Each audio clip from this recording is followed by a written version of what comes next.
পেঁয়াজ রসুন ছাড়া নাকি সয়াবিন হয় না? তাহলে তো আমার এই রেসিপিটা দেখে নিরামিষ দিনে অবশ্যই বাড়িতে বানিয়ে ফেলো। রেসিপিটার নাম হলো ক্যাপসিকাম দিয়ে সয়াবিন কারি। রান্নাটা শুরু করার জন্য প্রথমেই কড়াইয়ে বেশ অনেকটা সর্ষের তেল দিয়ে গরম করে আগে থেকে যে কেটে রেখেছিলাম ক্যাপসিকামগুলো সেটা ভাজতে দিয়ে দেব। ক্যাপসিকাম আর টমেটো ডুমো করে কেটে নেব। দেখো ক্যাপসিকাম ভাজা হয়ে গেছে। এরপর আমি টমেটোটা এর মধ্যে দিয়ে সেটাও ভালোভাবে ভাজা করে নেব।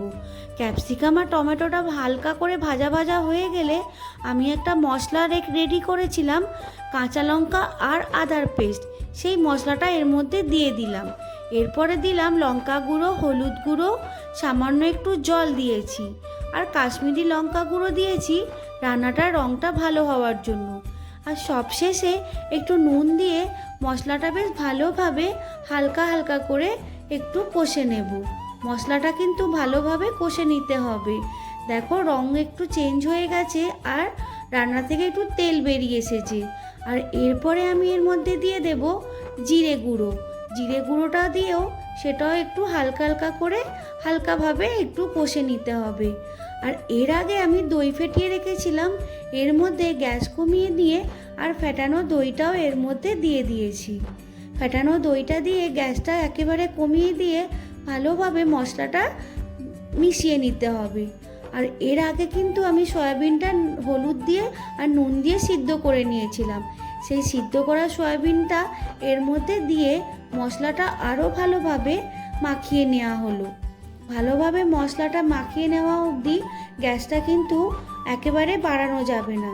আর একটু এর মধ্যে যেহেতু নিরামিষ রান্না, 1 চামচের মতো একটু হিং পাউডার দিয়ে দিলাম।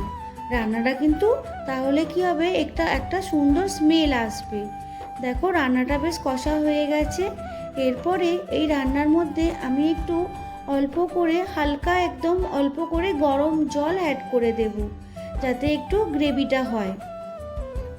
জলটা দিয়ে এর মধ্যে অ্যাড করে দিয়ে এরপরে আমি কিন্তু ঢাকা দিয়ে সিদ্ধ হতে দিয়ে দেব।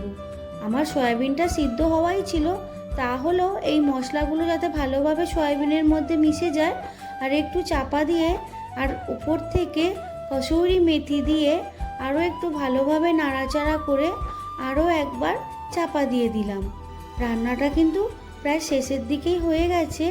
এরপরে দেখো রান্নাটা শেষের দিকে আর আমি ওপর থেকে একটু গরম মশলা গুঁড়ো দিয়ে রান্নাটা পুরো কিন্তু আমার শেষ হয়ে গেছে। আর আমি গন্ধটা যাতে আর একটু ভালো হয় আরও একবার চাপা দিয়ে দিলাম। এরপর চাপা খুলেই দেখলাম রান্নাটা কিন্তু আমার পুরো কমপ্লিট। তাহলে সয়াবিন কারি কিন্তু আমার একেবারে রেডি হয়ে গেছে।